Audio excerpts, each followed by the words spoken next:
Bismillahirrahmanirrahim. Assalamualaikum warahmatullahi wabarakatuh. Alhamdulillahilladzi at'amana bi nikmatil imani wal islam. Asyhadu an la ilaha illallah wahdahu la syarikalah wa asyhadu anna Muhammadan abduhu wa rasuluhu la nabiyya wa la rasula ba'da. Allahumma shalli ala Muhammad wa ala ali Muhammad kama sholaita ala ali Ibrahim innaka hamidum majid wa barik ala Muhammad wa ala ali Muhammad kama barakta ala ali Ibrahim innaka hamidum majid. Qala Allahu ta'ala fi kitabihil karim. A'udzu billahi minasyaitonir rajim. Ya ayyuhalladzina amanu ittaqullaha haqqa tuqatih wa la tamutunna illa wa antum muslimun. Bapak Ibu Saudara hadirin yang dirahmati Allah Ta'ala, yang pertama dan utama, marilah kita selalu meningkatkan, menambahi kesyukuran kita, keimanan dan ketakwaan kita kepada Allah Ta'ala dan yang telah memberikan kepada kita kenikmatan yang banyak. Salah satu kenikmatan yang khusus diberikan kepada umat Islam adalah kenikmatan yang berupa Lailatul Qadar atau malam Qadar. Malam yang dengannya kita bisa melipat gandakan pahala dari amal-amal yang akan kita kerjakan. Makanya mari kita manfaatkan Ramadan tahun ini dengan kita mempersiapkan diri untuk mendapatkan Lailatul Qadar. Namun mungkin belum banyak orang yang ngepenke atau orang yang menyiapkan diri untuk menyambut malam Qadar, sehingga kadang-kadang amal-amalnya belum maksimal. Maka pada kesempatan sore hari ini saya akan menyampaikan tentang fadilah keutamaan malam Qadar. Semoga kita kemudian termotivasi dan kita berusaha untuk memanfaatkan malam Qadar dengan sebaik-baiknya. Dan semoga Allah Ta'ala memberikan kepada kita keberkahan-keberkahannya sehingga bisa memanfaatkan malam Qadar dengan sebaik-baiknya. Kita awali dari surat Al-Qadar ayat 1 sampai ayat yang kelima. Allah berfirman, A'udzu billahi minasyaitonir rajim. Bismillahirrahmanirrahim. Inna anzalnahu fi lailatul qadar. Sesungguhnya kami Allah telah menurunkan dia Al-Qur'an fi lailatul qadar, pada malam Qadar. Wa ma adraka ma lailatul qadar, dan apa yang kau ketahui tentang keagungan, tentang kebesaran, tentang marah, tentang fadilah malam Qadar. Lailatul Qadri khairum min alfi syahr. Bahwa malam Qadar itu kebaikannya lebih baik dibandingkan dengan 1000 bulan. Tanazzalul malaikatu waruh, sama turun malaikat dari langit ke sama'ud dunya bersama komandannya malaikat, yaitu malaikat Jibril atau Ruh. Fiha pada malam tadi bi'idni rabbihim, dengan izin, dengan palilah dari Tuhannya ya Ta'ala, min kulli amr, dalam segala urusan. Salamun, keselamatan, kedamaian, dia hatta matla'il fajar, sampai terbitnya fajar. Bapak Ibu Saudara hadirin yang dirahmati Allah, kalau kita perhatikan dalam kehidupan kita, sudah biasa kita mengalami siang dan malam. Namun kadang-kadang ada siang atau malam yang mempunyai keistimewaan karena sesuatu hal. Contohnya dalam satu pekan, ya kita kenal namanya malam Ahad atau malam Minggu, yang kita istilahkan malam panjang. Kenapa kok malam panjang? Bukankah sama waktunya? Kalau waktunya sih sama, cuma isinya kadang berbeda. Malam panjang dikatakan panjang karena panjang untuk begadang atau untuk layan, karena besoknya tidak bekerja, maka malam Ahad terus diistilahkan malam panjang. Lah demikian juga dalam satu tahun itu ada satu bulan yang istimewa, yaitu bulan Ramadan. Dalam satu bulan Ramadan itu ada yang lebih istimewa, yaitu malam Qadar. Maka hendaklah kita berusaha untuk memanfaatkan malam Qadar. Dia adalah sangat istimewa, lebih istimewa dibanding dengan malam-malam yang lainnya. Nah, di antara keistimewaannya adalah amal-amal yang dilakukan pada malam Qadar mempunyai nilai, mempunyai pahala lebih baik dibanding dengan 1000 bulan. Kemudian di surat Ad-Dukhan ayat yang ketiga juga dijelaskan bahwa inna anzalnahu fi lailatin mubarakah. Sesungguhnya kami Allah menurunkan Quran itu pada malam yang penuh dengan barokah. Jadi malam Qadar itu juga namanya malam barokah. Ngertos barokah? Barokah itu adalah ziyadatul khair, tambahnya kebaikan, tambahnya iman, tambahnya kedekatan kita kepada Allah. Jadi kalau kita mendapatkan keberkahan-keberkahan, artinya kita akan semakin dekat kepada Allah, jauh dari setan. Lah sebaliknya kalau nggak berkah itu dekat dengan setan, jauh dari Allah. Ya, makanya itu adalah untuk keistimewaan malam Qadar. Kemudian juga di dalam surat Al-Baqarah ayat 185 dijelaskan Syahrul Ramadan alladzi unzila fihil Qur'an. Bulan Ramadan itu bulan yang di dalamnya diturunkan Al-Qur'an. Itu untuk menambah keagungan bulan Ramadan, menambah keagungan Quran. Ya. Nah, terus kemudian penurunan Al-Quran dari mana? Ya, ada sebagian orang yang bertanya, turunnya Al-Quran itu satu malam atau 23 tahun?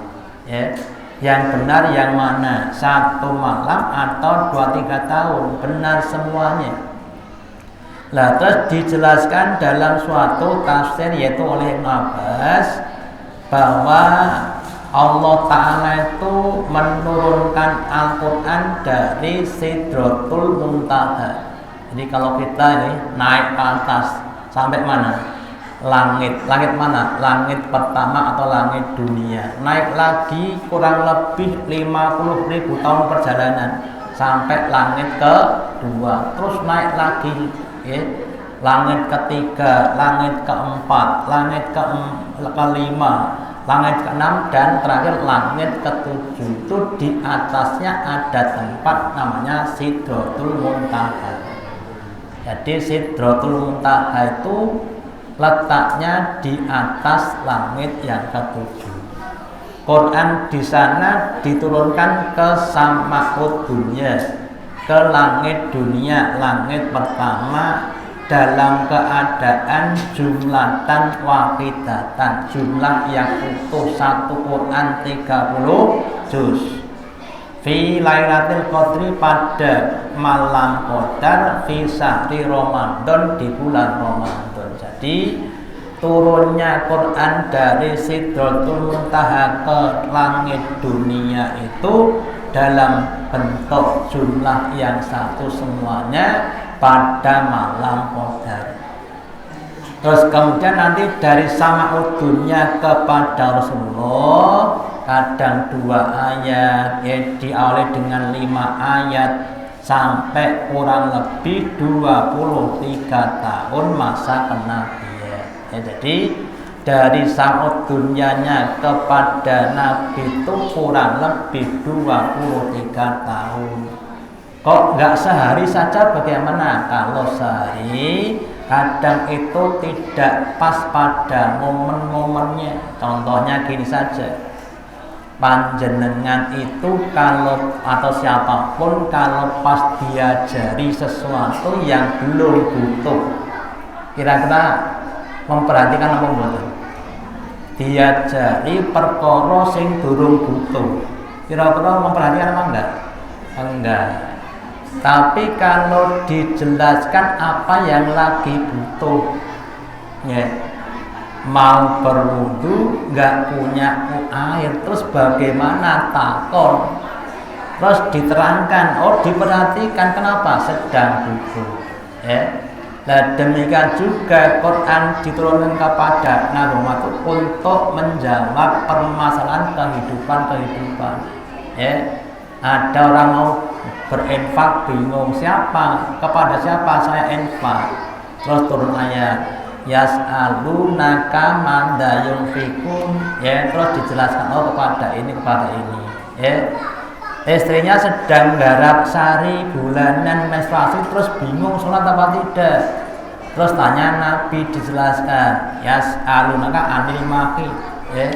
Mereka bertanya kepada Muhammad tentang wanita yang itu bagaimana caranya sholatnya, bagaimana sholat apa tidak. Lah dengan diturunkan seayat 2 ayat untuk menjawab permasalahan hidup, maka orang akan lebih paham dibanding kalau satu Quran terus diberikan suruh mempelajari, suruh baca, itu kadang-kadang kurang pas. Makanya memang kalau kita ngajari anak kita, kalau perlu ditimbulkan suatu pertanyaan atau suatu masalah, ben apa ben gateke, ben apa ben muda. Jadi sekali lagi dengan ayat ini, ya, dengan kata ini dijelaskan bahwa turunnya Quran kepada Nabi kita itu kalau dari Sama'ud Dunya sampai kepada Nabi kurang lebih 23 tahun. Terus kemudian kita lanjutkan keutamaan amal orang yang dulu. Kalau saya cerita, ada orang bekerja, kerjanya menyenangkan, 1 hari gajinya 2 miliar. Panjenengan pengen boten sedina niku utak-utik nendang bal sedina 2 miliar. Setahun 720 miliar. 5 tahun 36 triliun. Terus uang yang banyak itu digunakan untuk membeli kapal pesiar, jet pribadi, rumah-rumah indah, mobil-mobil idaman. Kinten-kinten jenengan pengen boten? Pengen boten? Pengen. Ning wong sing sugih kebek ngoten niku nek ampun sedo, kapale, mobile, omahe ora digowo. Terus Nabi pernah diparingi pirsa Allah amalan orang yang dulu. Apa amalannya?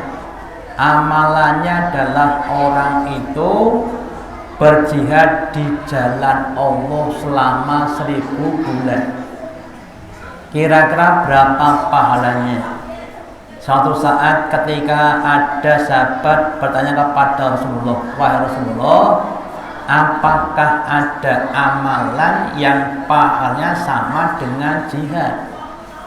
Terus Nabi bersabda begini, kalau teman kamu pergi berjihad, kamu masuk masjid, kamu sholat 2 rakaat, selesai sholat lagi 2 rakaat, selesai sholat lagi 2 rakaat, sampai teman kamu pulang baru sama. Lah kalau jihad 1000 bulan, berarti sholatnya 1000 bulan. Terus 2 rakaat salam terus 1000 bulan. Kira-kira pahalanya banyak enggak? Banyak. 1000 bulan itu kurang lebih 83 tahun. Lah umurnya umat Muhammad itu enggak banyak yang lebih dari 80 tahun. Sehingga Rasul merasa iri. Kenapa? Kenapa umat itu cuma umurnya pendek-pendek, sementara orang yang dulu umurnya panjang-panjang. Nah, kemudian besar kecilnya pahala itu akan menjadi penentu tingkatan di surganya. Semakin banyak pahalanya akan semakin tinggi surganya. Contoh mawon untuk memberikan ilustrasi saja. Kalau orang yang 1 bulannya penghasilannya 3 juta itu kira-kira kendaraannya nopo? Wong sing penghasilannya sebulan 3 juta kira-kira kendaraannya apa? Mobil atau motor? Motor. Nek sebulan 30 juta mobil. Nek sebulan 300 juta. Nah, demikian juga kalau kita sholatnya sholat biasa, umurnya 60 tahun, gitu, nanti surganya surga biasa. Beda dengan orang yang sudah berjihad, berpuasa, umurnya panjang, amalnya bagus, nanti surganya lebih tinggi. Maka Nabi kemudian risau. Nabi merasa risau, merasa nggak enak. Terus besok umatku bagaimana? Ya, umat yang dulu orangnya besar-besar, kokoh-kokoh, kuat ibadah, kuat berperang, kuat berjihad, umurnya lama-lama, kok umat saya umatnya kecil-kecil, lemah-lemah, umurnya pendek-pendek. Kapan umat saya bisa sama dengan mereka, bahkan melebihi pada mereka? Maka dengan kerisauan tersebut kemudian Allah Ta'ala memberikan satu fadilah untuk umat Muhammad, namanya malam Qadar. Malam yang di dalamnya penuh dengan keberkahan. Barang siapa yang beramal kebaikan di malam Qadar, maka fadilahnya lebih baik dibanding amalan itu dilakukan 1000 bulan di bulan yang lain. Contoh, seandainya pas malam Qadar panjenengan baca Quran 1 juz, itu lebih baik pahalanya dibanding panjenengan baca Quran tiap malam 1 juz selama 30.000 kali. Kenapa? Karena 1 bulan itu berapa? 30. Itu 1000 bulan berarti berapa? 30.000. Jadi baca Quran 1 juz di malam Qadar pahalanya lebih baik dibanding dengan membaca 30.000 juz di waktu yang lain. Niku nek mau maca sak juz tok. Kalau penyanyi pas habis baca terus sholat lagi, sholat untuk sholat malamnya sampai umpamanya 30 rakaat, infak, sedekah, zikir, pengajian, kira-kira betapa banyaknya pahala yang akan kita terima di malam Qadar. Ya. Makanya kesempatan itu harus kita manfaatkan dengan sebaik-baiknya. Ya. Kalau perlu dipersiapkan, ya. Dan nanti ini hanya untuk khusus umat Muhammad, umat yang tidak mendapatkan kesempatan. Ada 10 orang panjenengan termasuk di dalamnya, terus penyan diundi, ternyata penyan mendapat undian berhak masuk ruangan yang di situ penuh dengan uang ratusan ribu. Panjenengan boleh ngambil sepuasnya tapi cuma 5 menit. Kira-kira sempat leren nggak nyari ngambil uangnya? Kira-kira sempat leren nggak? 5 menit jika dit nang ruangan sak karepmu, kira-kira sempat leren nggak? Enggak. Ya ngambilnya begini terus ngambil uang, gitu. Sehingga sebetulnya kalau kita memahami keagungan malam Qadar, kita leren itu rugi. Terus nanti dijelaskan Nabi, wis tasah 30 hari, 10 hari saja di hari akhir Ramadan, tanggal 21 sampai 30. Wis nggak usah 10 hari. Kamu pilih yang ganjil-ganjil saja, 21, 23, 25, 27, 29. Ya. Ini sudah 5 hari itu yang kemungkinan besar akan terjadi malam Qadar. Makanya nanti pentingnya kita kalau perlu membuat program menyongsong malam Qadar, baik mulai dari program pribadi, program keluarga, yo Pak Bu anak-anak dule. Malah ini kita nggak usah tidur, mau Quran, zikir, sholat. Setelah capek sholat, zikir sampai ngopi sik ra apa-apa. Kemudian baca Quran, ngantuk sholat, habis sholat sampai kemudian zikir lagi sampai datang waktu fajar. Ya. Tanggal 21 lepas 23, 24, 25, 27, 29 insya Allah dapat malam Qadar. Ya. Terus apa fadilah yang lain yang pernah saya sampaikan Bapak Ibu? Orang-orang yang mendapatkan pahala yang banyak dalam kehidupannya itu akan lebih baik berdasarkan firman Allah Ta'ala, man amila solihan min dzakarin aw unsa wa huwa mu'minun falanuhyinahu hayatan thayyibah. Barang siapa yang dia beramal kebaikannya banyak, baca Quran, sholat, zikir, sedekah, puasa, min dzakarin aw unsa, baik putra atau putri, kakung atau putri, wa huwa mu'minun, sedangkan mereka adalah orang-orang yang beriman, falanuhyiyannahu hayatan thayyibah, maka Allah berjanji akan menghidupkan dia dalam penghidupan yang baik. apa yang dalam penghidupan yang baik? Satu, diberi rasa qanaah, merasa cukup dengan apa yang ada. Dikasih gaji banyak, alhamdulillah, sing penting cukup. Oke, ra masalah, sing penting cukup. Gitu. Sedikit nggak masalah, sing penting berkah. Yang kedua, diberi rezeki yang berkah. Rezeki yang berkah itu memudahkan kita untuk ibadah, memudahkan kita untuk semakin mendekat kepada Allah Ta'ala. Itu yang kedua. Yang ketiga, nanti di akhirat akan dimasukkan ke dalam surga.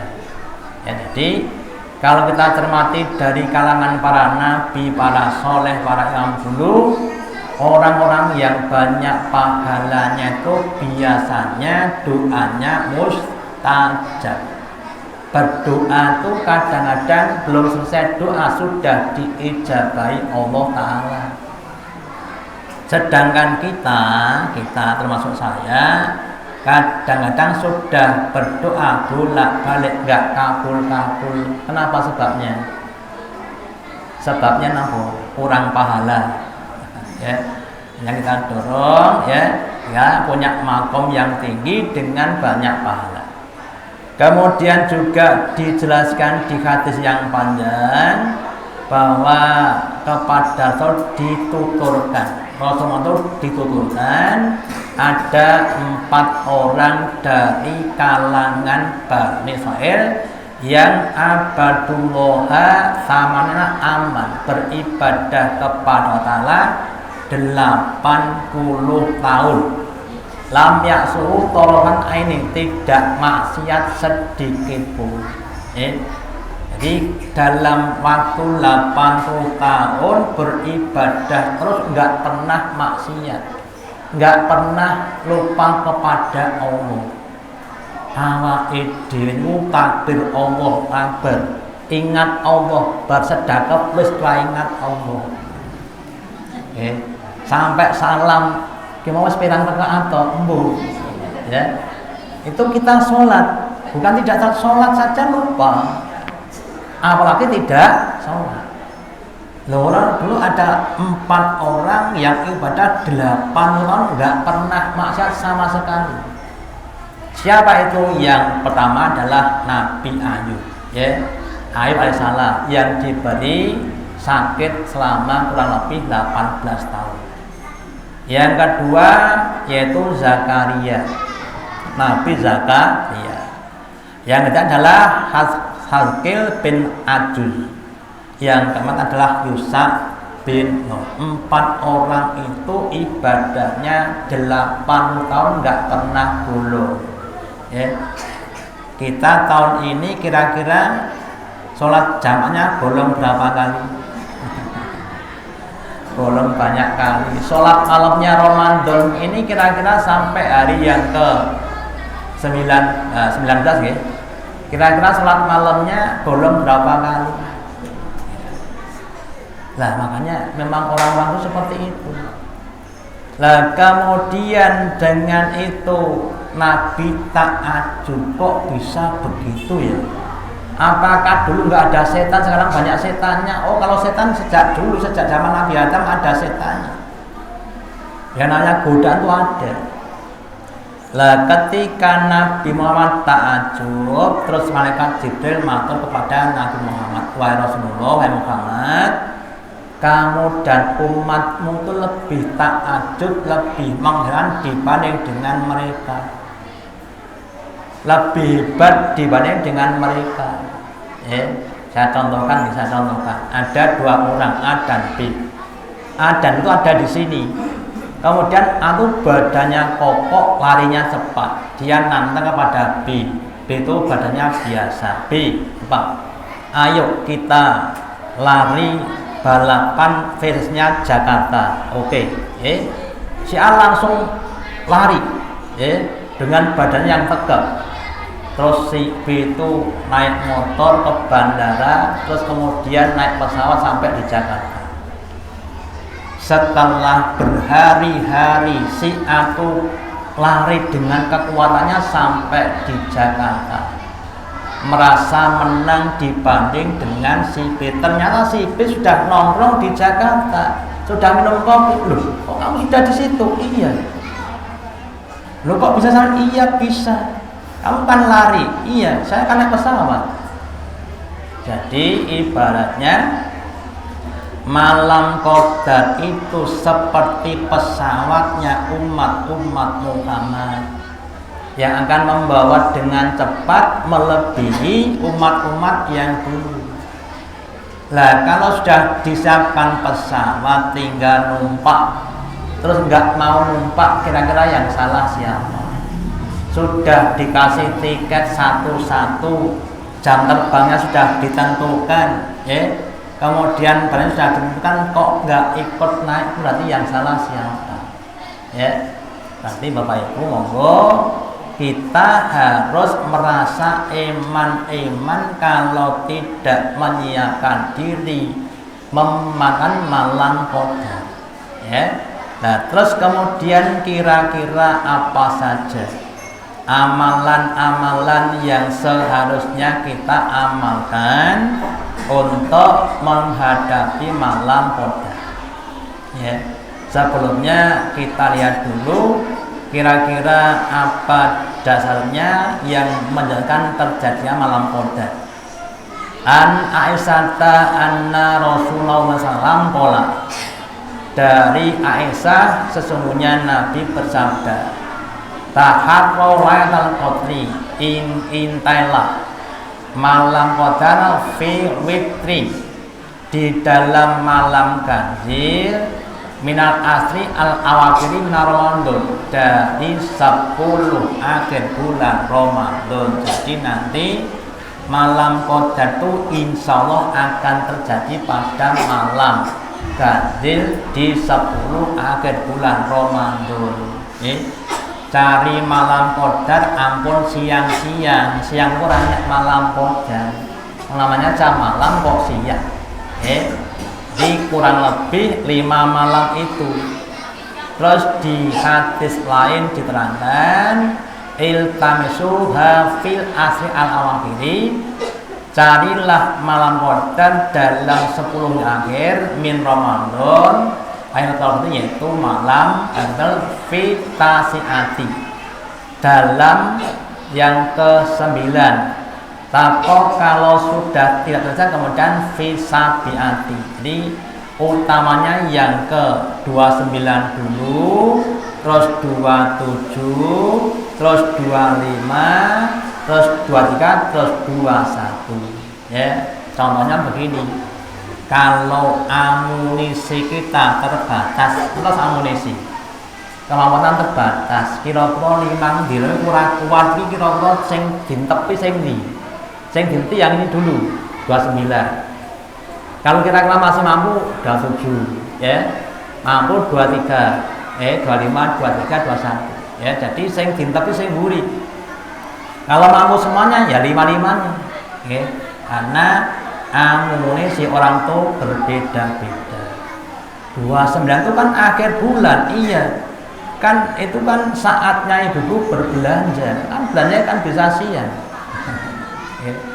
Nanti biasanya kalau sudah 10 hari terakhir itu biasanya masjidnya sama berkurang jamaahnya. Alwi 27, 28, 29 itu pun sudah banyak yang tidak ke masjid, sibuk untuk apa? Masak olah-olah. Nah, itu makanya harus waspada. Nah, maka nanti juga kalau bisa kita memfokuskan diri untuk ibadah. Kalau Nabi membiasakan untuk 10 terakhir itu dengan adanya i'tikaf, tidak pulang dari masjid. Jadi masuk malam 21, keluarnya nanti malam 1 bulan Syawal.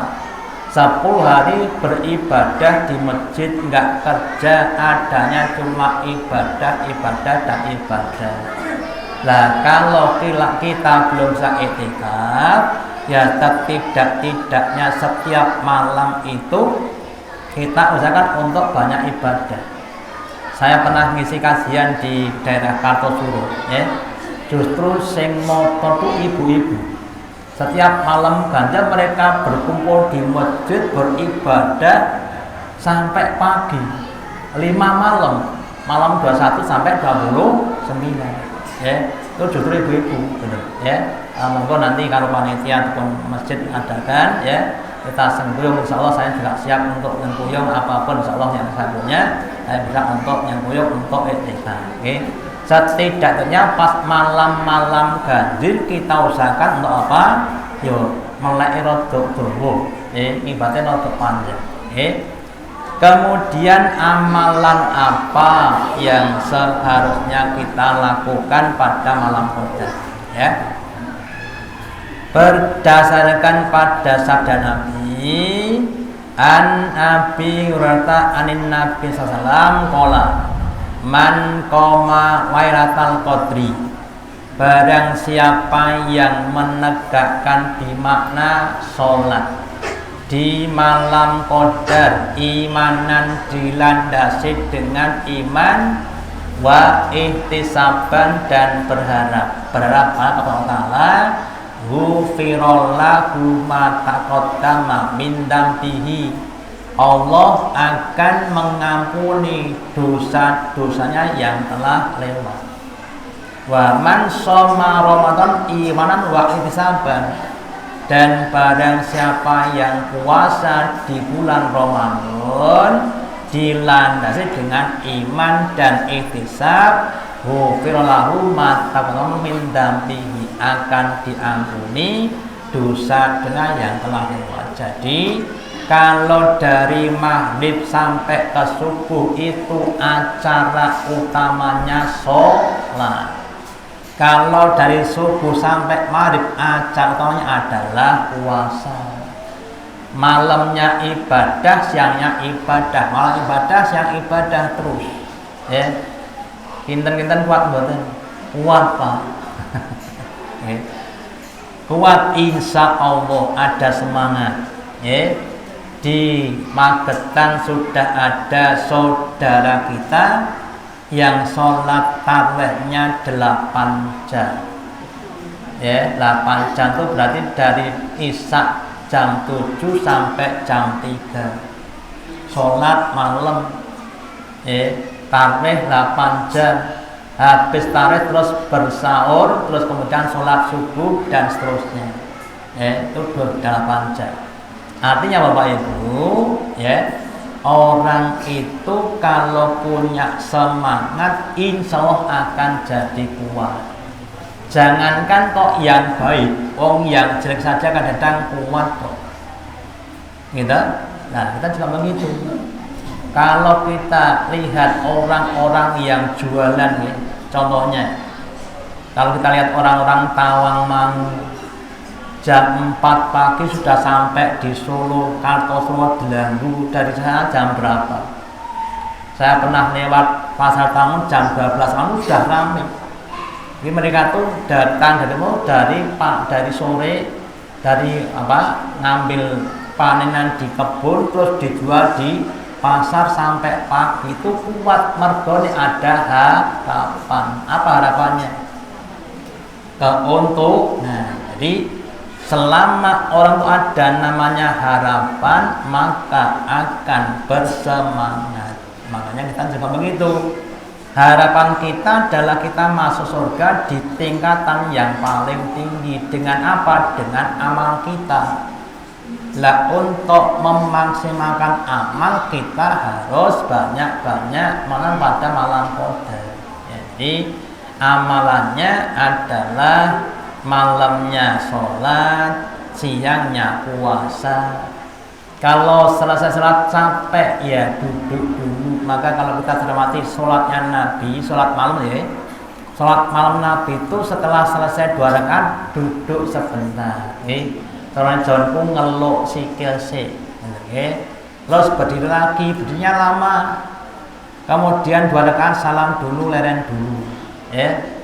Kalau kita habis salam, ngadeg lagi salam, ngadeg lagi, akhirnya cuma 23 rakaat, waktunya 7 menit. Ya. Nah, makanya kita harus memahami sholat itu harus dinikmati. Nikmatilah sholat kita, baca kita supaya jadi nikmat. Kalau sudah nikmat akan jadi senang. Kalau sudah senang maka akan jadi lebih mudah. Kalau kita merasa berat, wah ini sing imami Pak ini mocone dawa-dawa. Ya kadang-kadang imam sudah Allahu Akbar, makmumnya jek klelat-klelat.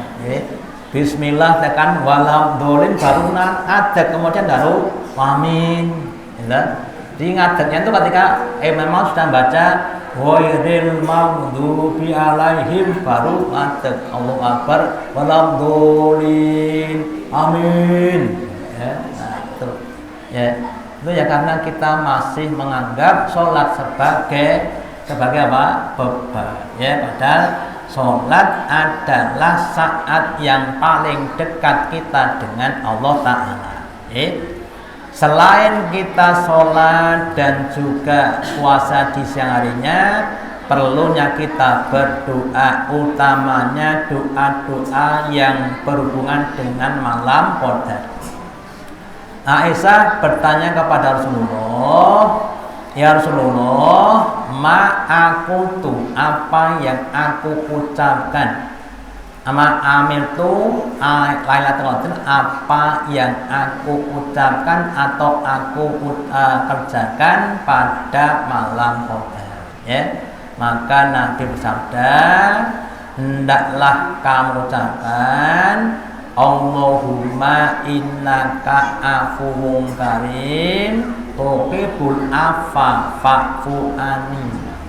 Allahumma ya Allah, innaka afuwun karimun, sesungguhnya engkau adalah zat yang maha pemaaf, zat yang maha mulia. Tuhibbul afwa, engkau zat yang maha yang suka memberi maaf. Fa'fu anni, maka maafkanlah saya. Jadi kita lafazkan Allahumma, Allahumma innaka afuwun karim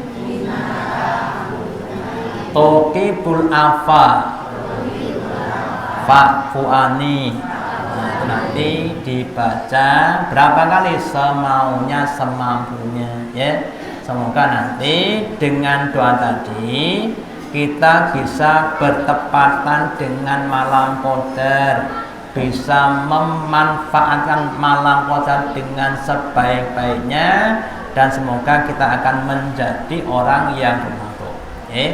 Terus kemudian ada beberapa pendapat, beberapa ucapan yang berhubungan dengan ciri-ciri malam qadar. Kadang orang saling menebak kira-kira nanti ini malam qadarnya malam tanggal berapa. Memang secara persis tidak ada seorang pun yang tahu tentang malam qadar kecuali Rasulullah. Tapi dari beberapa sumber dapat diketahui ciri-cirinya. Yang pertama, udara dan suasana yang tenang, lebih tenang dibanding dengan malam-malam yang lainnya. Jadi nanti kalau pas malam 21 atau 2 berapa, terus kok suasananya tenang, kemudian kita merasa senang, suasana itu mungkin ciri dari malam qadar. Maka harus kita manfaatkan dengan sebaik-baiknya untuk banyak-banyak ibadah. Yang kedua, bahwa keterangan malam itu juga nanti di tempat yang lain, Jadi nanti tidak ada namanya meteor. Meteor itu secara fisik kan merupakan bintang alien, tapi secara agama itu adalah malaikat yang melempar setan karena setan mencuri dengar, sehingga di situ di malam qadar tidak ada setan yang dilempar. Kenapa? Karena setannya nggak berani mencuri dengar. Kenapa? Karena malaikat sama turun ke dunia, jadi nggak ada lemparan setan. Kemudian cahaya matahari di waktu paginya tidak begitu panas, cahaya redup tidak begitu panas tapi juga tidak terlalu dingin. Ya, kalau kemarin-kemarin kita bisa rasakan begitu panasnya matahari. Ya, nah besok insya Allah itu tidak begitu panas sehingga hidup di paginya itu juga terasa nyaman, yaitu berkah dari malam qadar. Ya. Kemudian disebutkan juga bahwa keesokan malam qadar nanti terbit hingga tinggi tanpa sinar bak nampak, artinya tidak begitu keras. Kemudian terkadang terbawa dalam mimpi, artinya orang itu kalau kesenangan atau kesenangan kadang-kadang terbawa mimpi, kesenangan ketemu konco lawas, terus kemudian terbawa mimpi. Ya, demikian juga orang-orang yang mereka itu nanti mendapatkan qadar iman qadar, maksudnya bisa memakan dengan baik, insya Allah akan memberikan dia kesenangan. Terus yang terakhir, merasa lezatnya beribadah, sholat merasa nyaman, bacaan merasa nyaman, zikir merasa nyaman, itu telah tanda-tanda adanya malam qadar. Lah kok saya nggak pernah nyaman, lah berarti hatinya yang perlu diperbaiki dulu. Itu saya contohkan, orang itu kalau sedang sakit, sate enak, soto enak, sop enak, apa enak itu dadi ora enak mergone ilate sing ora enak. Itu demikian juga kalau orang kok belum bisa merasakan ibadah yang berarti hatinya perlu untuk diperbaiki dulu. Terus kemudian Bapak Ibu, selanjutnya semoga untuk tahun ini kita mendapatkan atau dapat memanfaatkan malam qadar dengan baik, sehingga nanti kita ketika kita keluar dari Ramadan kita bisa menjadi orang yang hapus hilang musnah dosa-dosa kita seperti kita baru dilahirkan dari perut ibu kita. Ya. Terus nanti yang juga perlu diwaspadai di akhir Ramadan, ya. Di akhir Ramadan mungkin Allah nanti kalau bisa kepentingan duniawi, fisik dan sebagainya kalau bisa jangan mengganggu ibadah-ibadah kita, ya. Kemudian kalau menurut Imam Syafi'i yang namanya orang berlebaran atau berid, laisal id bifau bijadi, bukanlah yang lebaran yang bakdon itu dengan baju yang baru, bukan kerudung yang baru, bukan HP yang baru. Walakin id alladzi al-imanu yajib, yang dimaksud orang yang lebaran itu adalah orang yang imannya bertambah. Jadi untuk mengukur keberhasilan kita dalam beribadah, utamanya puasa, nanti pada akhir Ramadan apakah iman kita tambah atau malah justru kurang, ya. Terus nanti habis Ramadan masuk bulan Syawal, artinya bulan peningkatan, kenyataannya banyak penurunan, ya enggak? Jadi satu artinya meningkat. Setelah kita di training sebulan, seharusnya punya kemampuan yang lebih tinggi, sehingga kemudian harusnya awalnya meningkat, tapi kenyataannya banyak yang turun, banyak yang berkurang. Nah, makanya mari kita jaga amal kita. Ramadan ini naik, terus nanti Syawal naik lagi, Ramadan tahun depan naik lagi, dan seterusnya, sehingga ketika kita meninggal di puncak-puncak amal kebaikan, ya. Bukan Ramadan naik Syawal turun, Ramadan naik lagi Syawalnya turun lagi. Lah kalau pas matinya pas bar Syawal kan pas munjem gini kemudian mati, ya surganya tidak tinggi, ya. Makanya pertahankan amalan kita Semoga nanti di akhir hayat kita bisa mati dalam keadaan husnul khotimah dan berada di puncak-puncak amal kebaikan. Amin. Mungkin itu yang saya sampaikan, kurang lebih 15 menit masih untuk persiapan buka puasa. Allahumma taqabbal minna innaka antas samiul alim wa tub alaina innaka antat tawwabin. Kita akhiri dengan doa majlis. Subhanakallahumma wa bihamdika asyhadu an la ilaha illa anta astaghfiruka wa atubu ilaik. Wassalamualaikum warahmatullahi wabarakatuh.